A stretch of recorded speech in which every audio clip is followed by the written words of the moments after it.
Assalamualaikum warahmatullahi wabarakatuh. Selamat bergabung kembali di kelas perpajakan 2. Bagaimana kabarnya hari ini? Semoga kita semua dalam keadaan baik dan sehat. Pada pertemuan kedua kali ini kita akan membahas materi tentang pajak penghasilan orang pribadi. Nah, adapun pajak penghasilan orang pribadi yang akan kita bahas ini akan berfokus kepada orang pribadi yang sumber penghasilannya berasal dari usaha dan ataupun pekerjaan bebas. Nah, pembahasan mengenai PPh orang pribadi ini akan kita bagi dalam 2 sesi. Sesi pertama kita akan bahas terlebih dahulu terkait tentang pajak penghasilan orang pribadi, ketentuan umumnya seperti apa. Lalu nanti di sesi kedua kita akan membahas tentang tata cara perhitungannya. Baik, saya akan membagikan dulu materi yang akan kita bahas kali ini. Pajak penghasilan orang pribadi yang akan kita bahas kali ini berfokus pada orang pribadi yang sumber penghasilannya berasal dari kegiatan usaha dan ataupun pekerjaan bebas. Pertama, kita mau bahas dulu apa sih yang dimaksud dengan pajak penghasilan orang pribadi. Yang dimaksud dengan PPh orang pribadi adalah pajak yang dikenakan terhadap subjek pajak orang pribadi atas penghasilan yang diterima atau diperolehnya dalam tahun pajak. Nah, dari definisi tersebut kita bisa simpulkan bahwa yang menjadi subjek PPh orang pribadi adalah orang pribadi. Ya, nah sedangkan objek pajaknya adalah penghasilan yang diterima oleh orang pribadi. Ya, bicara tentang subjek pajak penghasilan orang pribadi itu dibagi menjadi 2. Subjek PPh orang pribadi yang pertama adalah subjek pajak orang pribadi dalam negeri, yang kedua adalah subjek pajak orang pribadi luar negeri.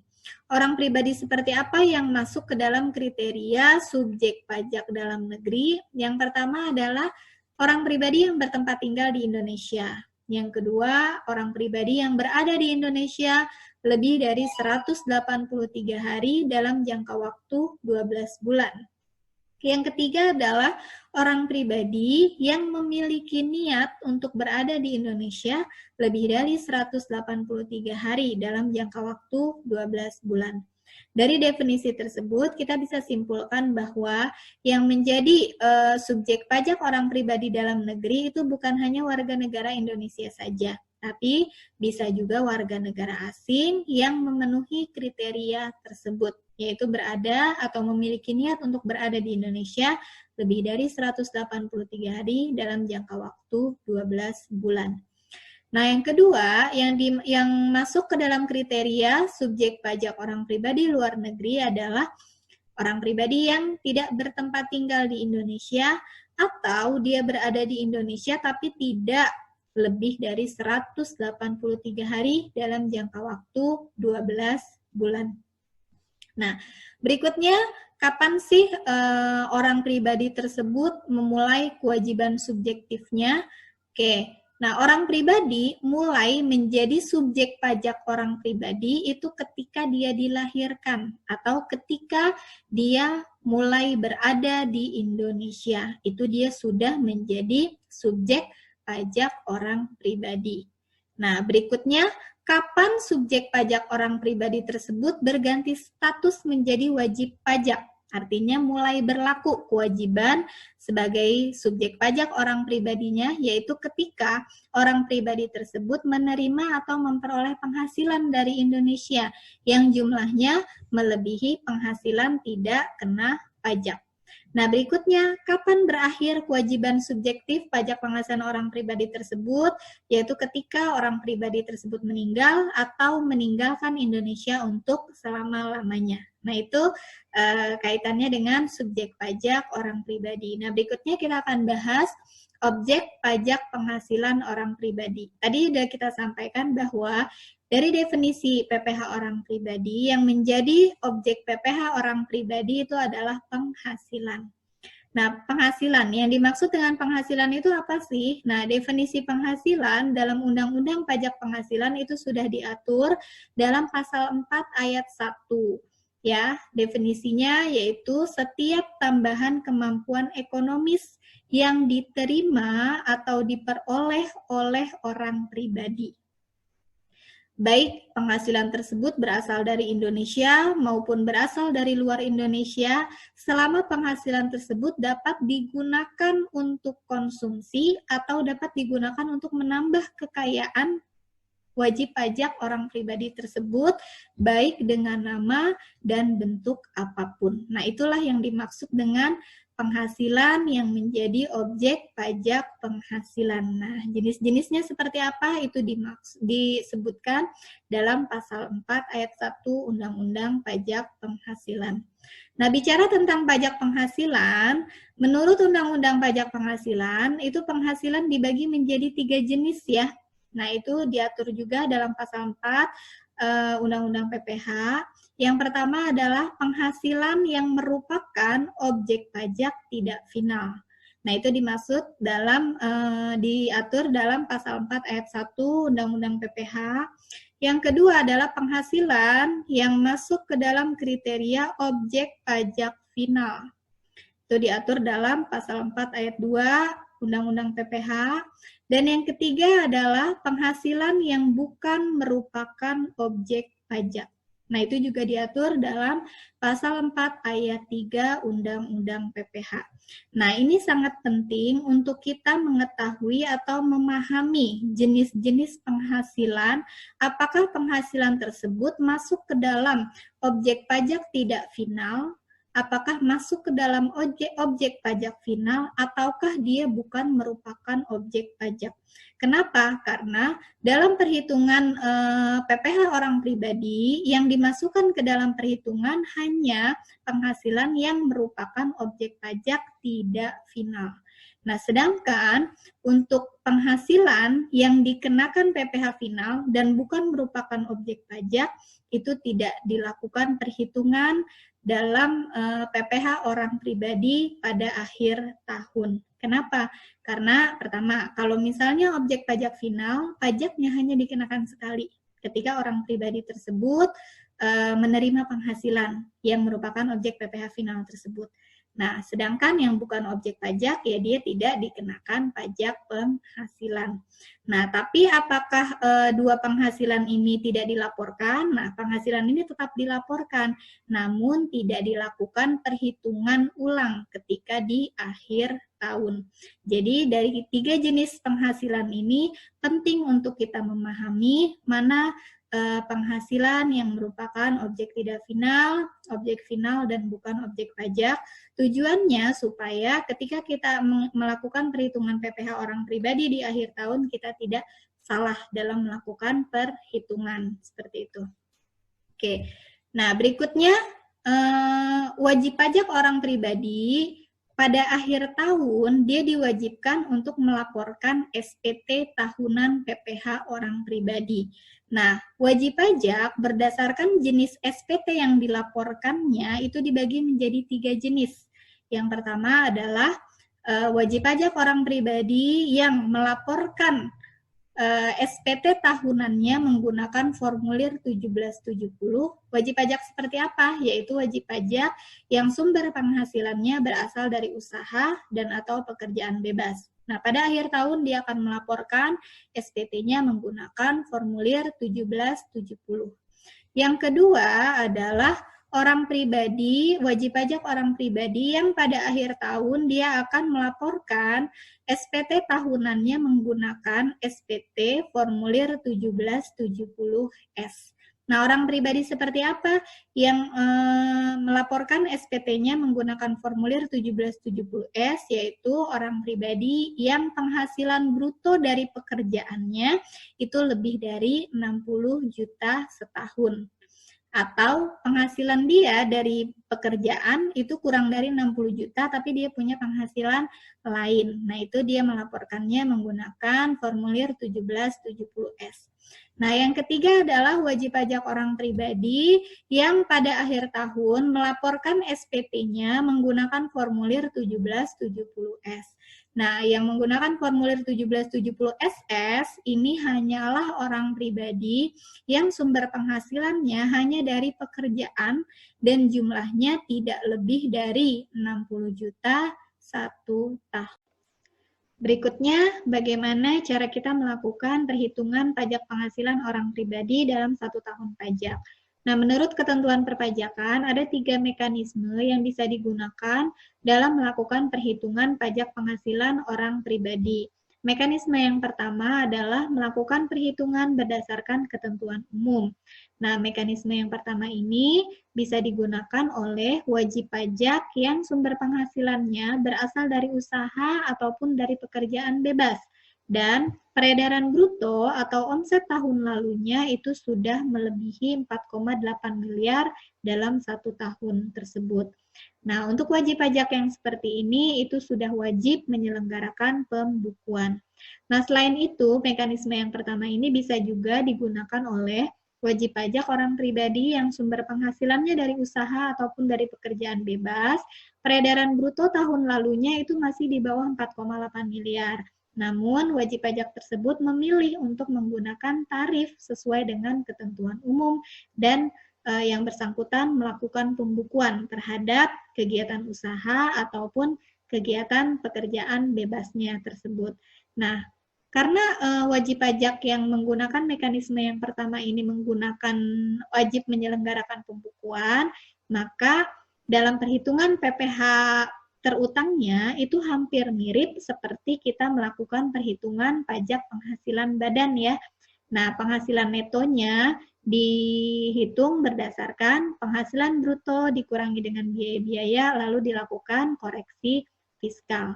Nah, selain itu, karena dia sudah wajib melakukan pembukuan, maka dasar kita melakukan perhitungan PPh badannya adalah mengacu kepada laporan keuangan, yaitu laporan laba rugi yang dilakukan koreksi fiskal. Nah, berikutnya mekanisme yang kedua adalah melakukan perhitungan berdasarkan PP nomor 23 tahun 2018.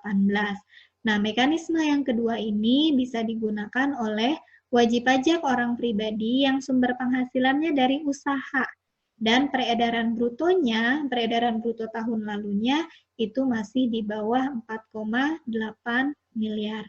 Nah, tarif pajak untuk mekanisme yang kedua ini yaitu 0,5% dikali peredaran bruto sebulan. Jadi pembayarannya bersifat final tiap bulan 0,5% dari peredaran brutonya. Nah, berikutnya yang ketiga adalah melakukan perhitungan berdasarkan norma perhitungan penghasilan neto. Nah, mekanisme yang ketiga ini, penghasilan netonya kita hitung dari penghasilan bruto dikalikan dengan tarif berdasarkan tabel norma perhitungan penghasilan neto. Nah, wajib pajak yang seperti apa yang menggunakan mekanisme yang ketiga, yaitu adalah wajib pajak orang pribadi yang sumber penghasilannya berasal dari usaha ataupun pekerjaan bebas yang menyelenggarakan pencatatan atau peredaran brutonya itu masih di bawah 4,8 miliar. Nah, peredaran bruto ini juga sama ya, mengacu ke peredaran bruto tahun lalu. Nah, tadi di slide sebelumnya kita bicara tentang pembukuan dan juga pencatatan. Nah, sebenarnya apa sih bedanya pembukuan dan pencatatan? Pada dasarnya, pengertian pembukuan menurut pajak itu sama saja seperti pengertian pembukuan menurut akuntansi ya, yaitu suatu proses pencatatan yang dilakukan secara teratur untuk mengumpulkan data dan informasi keuangan ya. Dan pada akhirnya, proses pembukuan ini akan menghasilkan laporan keuangan ya. Nah, sedangkan pencatatan itu hanya berupa pengumpulan data yang dikumpulkan secara teratur. Nah, yang dilakukan pencatatan itu biasanya hanya berkaitan dengan pendapatannya saja, bukan terhadap biayanya, dan dia tidak diwajibkan menghasilkan laporan keuangan seperti itu.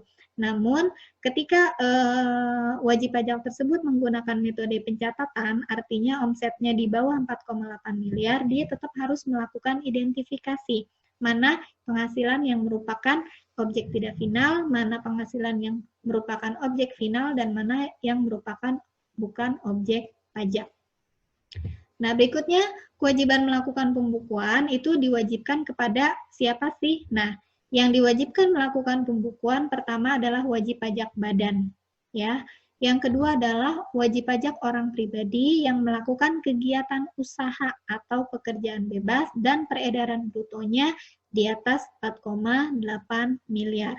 Artinya kalau misalnya orang pribadi tersebut punya usaha ataupun pekerjaan bebas tapi omsetnya masih di bawah 4,8 miliar, maka pembukuan itu opsional. Boleh dilakukan pembukuan atau boleh juga melakukan pencatatan.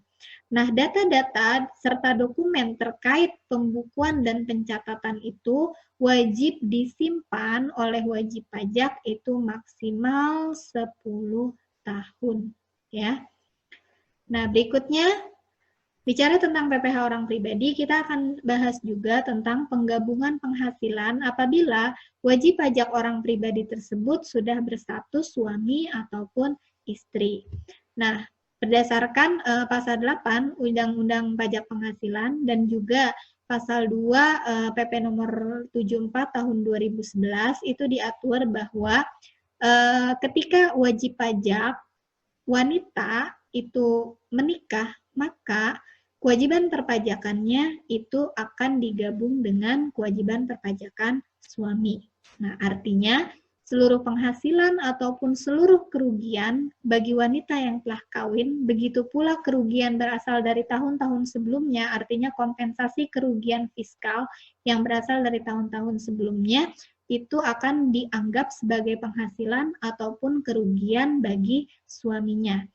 Kecuali penghasilan istri tersebut hanya berasal semata-mata diperoleh dari satu pemberi kerja dan penghasilan tersebut telah dipotong pajak berdasarkan ketentuan pajak penghasilan pasal 21. Jadi artinya kalau misalnya wajib pajak tersebut istrinya bekerja hanya dari satu perusahaan, satu pemberi kerja. Nah, terhadap penghasilan istri tersebut sumbernya hanya dari pekerjaan itu saja dan sudah dipotong PPh pasal 21, maka dalam perhitungan pajaknya itu tidak perlu digabung karena penghasilan istri yang berasal dari satu pemberi kerja itu dikenakan pajak final, ya. Nah, berikutnya penghasilan suami atau istri itu bisa saja dikenai pajak secara terpisah apabila memenuhi persyaratan seperti di bawah ini. Yang pertama adalah suami istri tersebut telah hidup terpisah berdasarkan putusan hakim. Yang kedua, dikehendaki secara tertulis oleh suami istri berdasarkan perjanjian pemisahan harta dan penghasilan. Jadi, sebelum pernikahan ada perjanjian pisah harta. Nah, berikutnya yang ketiga, dikehendaki oleh istri yang memilih untuk menjalankan hak dan kewajiban perpajakan sendiri. Jadi istri boleh nih, defaultnya ketika wanita menikah, kewajiban perpajakannya kan gabung dengan suami. Tapi istri masih boleh memilih apabila ia ingin melakukan kewajiban perpajakannya secara terpisah dari suami. Artinya pelaporan pajaknya, kewajiban perpajakannya, pemenuhan kewajibannya itu dilakukan secara terpisah dari suami. Nah, berikutnya penghasilan neto suami istri yang melakukan kewajiban perpajakan secara terpisah itu perhitungan penghasilan netonya tetap dilakukan penggabungan terlebih dahulu. Jadi penghasilan suami dan penghasilan istri tetap digabung dulu, lalu dihitung berapa pajak penghasilan terutangnya, barulah dilakukan perhitungan berapa pajak terutang untuk bagian istri, berapa pajak terutang untuk bagian suami berdasarkan perbandingan penghasilan netonya secara proporsional. Nah, berikutnya penghasilan bagi anak yang belum dewasa dalam perhitungan pajak penghasilan itu juga harus digabung dengan orang tuanya, yaitu hanya untuk anak yang belum dewasa ya, yaitu yang umurnya belum 18 tahun atau belum pernah menikah. Nah, selanjutnya kita akan membahas langkah-langkah dalam melakukan perhitungan besarnya pajak penghasilan orang pribadi dalam 1 tahun pajak. Yang pertama, kita harus mengetahui berapa penghasilan neto fiskal dari wajib pajak orang pribadi itu sendiri. Nah, penghasilan neto fiskal itu bisa didapat dengan 2 cara. Yang pertama, kalau dia menggunakan mekanisme berdasarkan ketentuan umum, maka diperoleh dari penghasilan bruto dikurangi dengan biaya-biaya, lalu dilakukan koreksi fiskal. Nah, kalau dia menggunakan tarif berdasarkan norma penghitungan penghasilan neto atau dia tidak melakukan pembukuan ya, dia melakukan pencatatan dan omsetnya masih di bawah 4,8 miliar, maka penghasilan netonya bisa juga diperoleh dari penghasilan bruto dikalikan dengan tarif berdasarkan NPPN. Nah, kalau kita sudah mengetahui berapa penghasilan neto fiskalnya, yang kedua adalah kita harus mengetahui pengurang penghasilannya. Apa saja yang menjadi pengurang penghasilan? Salah satunya adalah zakat dan PTKP atau penghasilan tidak kena pajak. Penghasilan neto fiskal dikurangi dengan pengurang penghasilan, maka yang ketiga nanti kita akan memperoleh penghasilan kena pajak. Dari penghasilan kena pajak itulah nanti kita hitung berdasarkan tarif PPh orang pribadi yang diatur dalam pasal 17 Undang-Undang PPh. Berapa tarifnya? Nanti akan kita bahas di slide berikutnya. Nah, berikutnya yang kelima, barulah kita dari penghasilan kena pajak dikalikan dengan tarif pajak, kita peroleh pajak penghasilan terutang. Lalu cek lagi dalam 1 tahun pajak tersebut, apakah ada kredit pajak yang bisa diakui sebagai pengurang pajak penghasilan terutang. Oke, nah berikutnya, tadi di slide sebelumnya kita membahas salah satu pengurang penghasilan bagi wajib pajak orang pribadi adalah penghasilan tidak kena pajak. Apa sih yang dimaksud dengan penghasilan tidak kena pajak? Penghasilan tidak kena pajak atau disingkat dengan PTKP itu adalah besaran penghasilan yang ditentukan sebagai batasan tidak kena pajak bagi wajib pajak orang pribadi. Nah, inilah yang menjadi perbedaan perhitungan PPh orang pribadi dengan PPh badan ya. Kalau di dalam perhitungan PPh badan itu tidak berhak memperoleh pengurang PTKP. Tapi kalau dalam perhitungan PPh orang pribadi yang menjalankan usaha ataupun pekerjaan bebas, dia ada pengurang tambahan berupa PTKP. Nah, berapa sih besaran PTKP yang bisa diperoleh oleh wajib pajak dalam melakukan perhitungan PPh terutangnya? Yaitu, nah bagi wajib pajak itu sendiri, dia berhak memperoleh pengurang PTKP itu sebesar 54 juta 1 tahun. Nah, kalau dia sudah menikah, dia ada tambahan PTKP untuk status menikahnya yaitu 4.500.000 dan kalau dia memiliki tanggungan itu masing-masing tanggungan dapat memperoleh pengurang sebesar 4.500.000. Nah, maksimal tanggungan itu adalah sebanyak 3 tanggungan. Apabila istri bekerja dan penghasilannya digabung dengan suami, maka besaran PTKP-nya ada di tambahan lagi, memperoleh tambahan lagi sebesar 54 juta. Nah, berikutnya, apa sih atau siapa sih yang bisa dimasukkan ke dalam tanggungan oleh wajib pajak orang pribadi dalam melakukan perhitungan PPh terutangnya? Ya, jadi yang dimaksud dengan tanggungan adalah anggota keluarga sedarah atau semenda dalam garis keturunan lurus yang menjadi tanggungan sepenuhnya. Misalnya orang tua, mertua, anak kandung, atau anak. Ada syarat-syarat yang harus dipenuhi ketika anggota keluarga tersebut akan dijadikan sebagai tambahan PTKP ya. Yang pertama syaratnya adalah tidak diperbolehkan memiliki penghasilan. Karena kalau misalnya anggota keluarga tersebut memiliki penghasilan, maka dia punya kewajiban perpajakan tersendiri. Yang kedua, memiliki status belum menikah. Yang ketiga, hidup satu atap dengan wajib pajak. Dan yang keempat adalah tidak lahir atau meninggal pada tahun pajak berjalan. Jadi penentuan besarannya PTKP ini, statusnya itu ditentukan di awal tahun. Jadi kalau misalnya dia lahir atau meninggal di tengah jalan itu tidak boleh dilakukan perhitungan menjadi tambahan tanggungan dalam penghasilan tidak kena pajak. Nah, berikutnya ini disajikan tabel penghasilan tidak kena pajak berdasarkan status wajib pajaknya. Nah, kita bisa lihat di kolom pertama ini status wajib pajak. Contohnya TK 0 itu artinya wajib pajak yang belum menikah dengan 0 tanggungan. 0 tanggungan. Nah, baik itu pria maupun wanita yang lajang, maka PTKP-nya adalah 54 juta. Nah, berikutnya kita lihat di status yang kedua, cara membacanya K0, artinya sudah menikah, 0 tanggungan. Nah, pria menikah, 0 tanggungan, maka dia akan memperoleh PTKP sebesar 58.500.000 berasal dari 54 juta untuk dirinya sendiri ditambah 4.500.000 untuk tambahan status menikah. Nah, kalau istrinya bekerja dan penghasilannya digabung dengan suami, maka status wajib pajaknya itu adalah KI 0.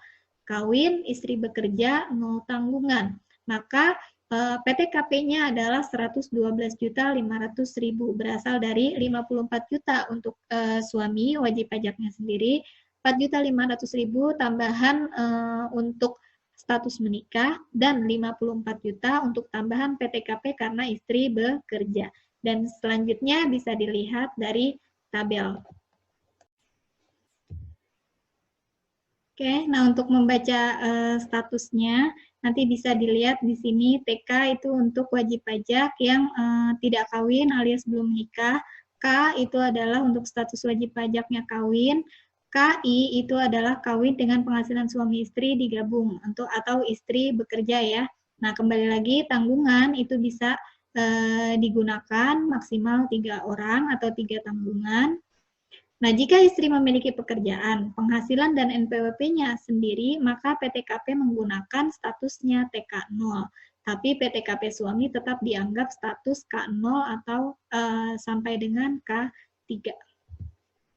Nah, berikutnya akan kita bahas tarif pajak penghasilan orang pribadi. Nah, tarif pajak penghasilan orang pribadi ini diatur dalam pasal 17 Undang-Undang PPH ya.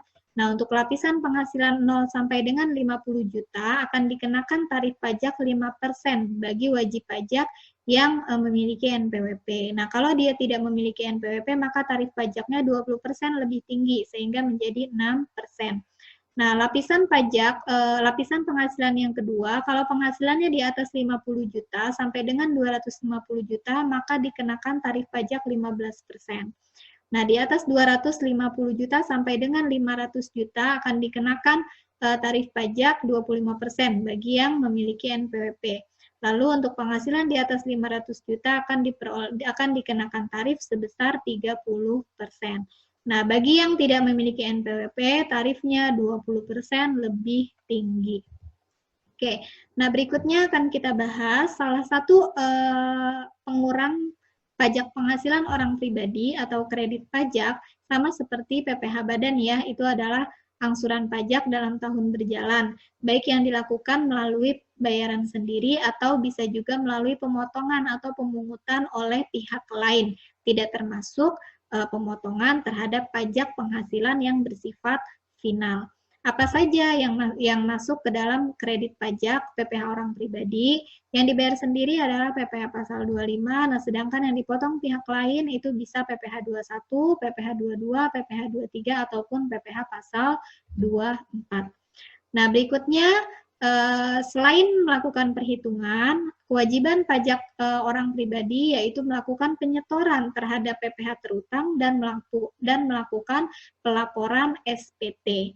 Ya, nah PPh kurang bayar itu wajib disetorkan paling lambat sebelum dilakukan jatuh tempo pelaporan SPT. Nah, kalau kita terlambat melakukan pembayaran terhadap kurang bayar tersebut, maka akan dikenakan bunga 2% per bulan sanksi bunganya. Nah, batas waktu pelaporan SPT PPh orang pribadi adalah tanggal 31 Maret tahun berikutnya. Pelaporannya dilakukan secara online menggunakan e-filing pada laman DJP online atau menggunakan ASP lainnya ya. Nah, kalau kita terlambat melakukan pelaporan SPT tahunan orang pribadi, maka akan dikenakan denda sebesar 100.000 per SPT.